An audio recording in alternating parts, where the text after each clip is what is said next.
మిగతా పార్టీ నాయకులకు సూచనలు ఇవ్వడం, సూచనల నుంచి పారిపోవడం అలవాటుగా మారింది. నేను మిత్రులు కామారెడ్డి ఎమ్మెల్యే గారికి నేను సూచన చేస్తున్నా. కాళేశ్వరం ప్రాజెక్టును ఏటీఎంగా మార్చుకున్నారు. కేసీఆర్ కుటుంబము వేల కోట్ల రూపాయల దోపిడీకి పాల్పడ్డది. ఈ మాట ఎవరో గారు, ఈ దేశ ప్రధానమంత్రి, ఈ దేశ హోంశాఖ మంత్రి నరేంద్ర మోడీ, అమిత్ షా గారు పదే పదే తెలంగాణకు వచ్చి కాళేశ్వరంలో వేల కోట్ల రూపాయల కుంభకోణానికి పాల్పడ్డారు.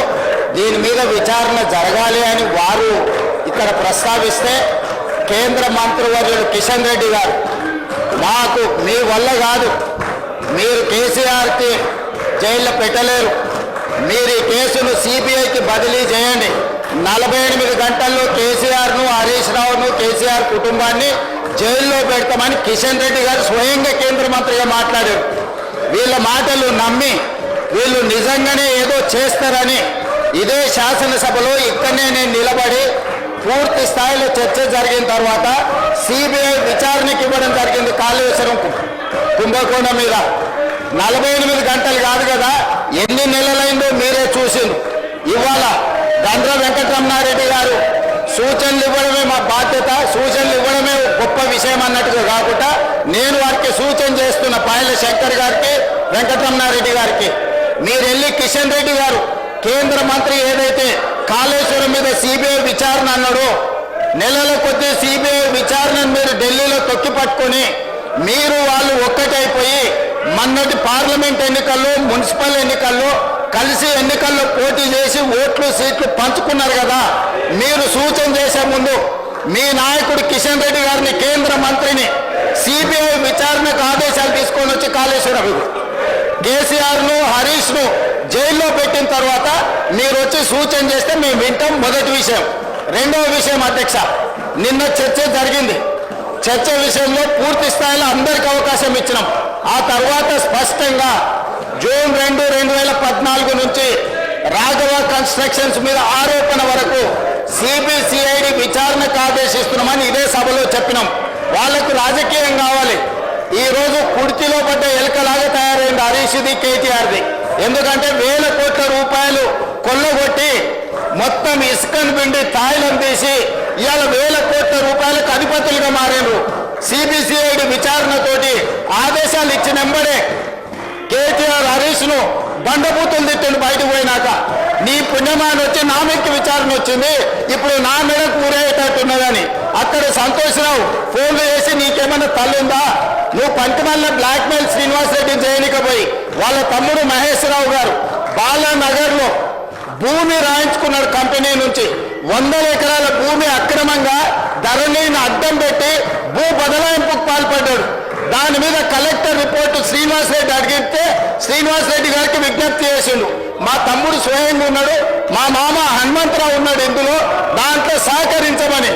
శ్రీనివాసరెడ్డి గారు అది కుదరదు, ముఖ్యమంత్రి గారు చెప్పిండు, దీని మీద నివేదిక వేస్తున్నామని చెప్తే అప్పటి నుంచి శ్రీనివాసరెడ్డి గారిని టార్గెట్ పెట్టి ఈరోజు శంకర్ని, అదేవిధంగా వెంకటరమణారెడ్డిని అడుగుతున్నా. మహబూబ్ నగర్ జిల్లాలో ఉన్న బాలానగర్లో మహేష్ రావు గారు, హరీష్ రావు గారు తమ్ముడు, హనుమంతరావు గారు, హరీష్ రావు గారు మామ 100 ఎకరాల భూములు బెదిరించి బదలాయించుకున్న దాని మీద హౌస్ కమిటీ వేస్తే మీరు సిద్ధంగా ఉన్నారా? హరీష్ రావు గారిని చెప్పమని ఉంది.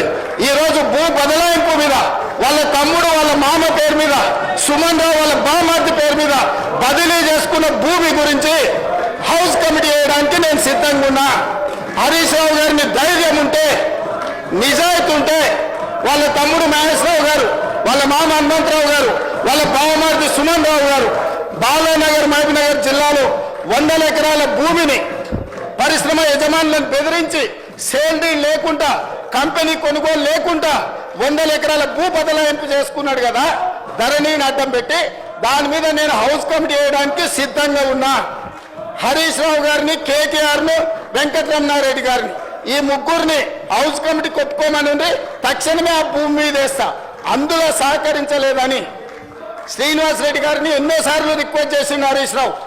ఏదో మా తమ్ముడు ఇరుక్కున్నాడు, మా మామ, మా బావమార్ది ఇరుక్కున్నాడు, నాకు ఇంట్లో బువ్వ పెట్టే పరిస్థితి లేదు, సహకరించమని అడిగాడు, ఆయన సహకరించలే. దాంతో ఇవాళ హరీష్ రావు గారు బకెట్ల బురద తెచ్చి శ్రీనివాసరెడ్డి మీద చల్తా అంటుడు. సిబిసిఐడి మీద మీకు నమ్మకం లేదా? తెలంగాణ పోలీసుల మీద మీకు నమ్మకం లేదా? సిబిఐ విచారణకు అడిగిన వెంకటరమణారెడ్డి గారికి కిషన్ రెడ్డి గారిని అడిగే ధైర్యం లేదా? ఇంటున్నాం కదా అని మాకు సలహాలు ఇవ్వద్దు. చెప్పేటోడు వినేటోడు చెవిటోడు అయితే చెప్పేటోడు ఏమైనా చెప్తాడు. అట్లనే ఉంది వీళ్ళ మాటలు. కాబట్టి స్పష్టంగా అధ్యక్ష, తమరి అనుమతి ఇచ్చినా లేదా హరీష్ రావు గారు ఒప్పుకున్నా నేను నిర్దిష్టమైన ఆరోపణ చేస్తున్నా. మహబూబ్ నగర్ జిల్లా బాలానగర్ మండలంలో హరీష్ రావు గారు సిద్దిపేట ఎమ్మెల్యే, వాళ్ళ తమ్ముడు మహేశ్వరరావు, వాళ్ళ మామ హనుమంతరావు గారు, వాళ్ళ బావమరిది సుమన్ రావు గారు ఒక ప్రైవేట్ కంపెనీని బెదిరించి 100 ఎకరాల భూమిని ధరణి నాటం పెట్టుకొని బదలాయించుకున్నారు. దీని మీద హౌస్ కమిటీ వేయడానికి మేము సిద్ధంగా ఉన్నాము. హరీష్ రావు గారు నిజాయితీ పరుడైతే, హరీష్ రావు గారు నిజాయితీ పరుడని మన కేటీఆర్ గారు నమ్మితే, హరీష్ రావు గారు నిజాయితీ పరుడని వెంకటరమణారెడ్డి గారు నమ్మితే ఈ హౌస్ కమిటీకి ఒప్పుకొని సహకరించాల్సిందిగా తమ ద్వారా వారికి విజ్ఞప్తి చేస్తున్నా.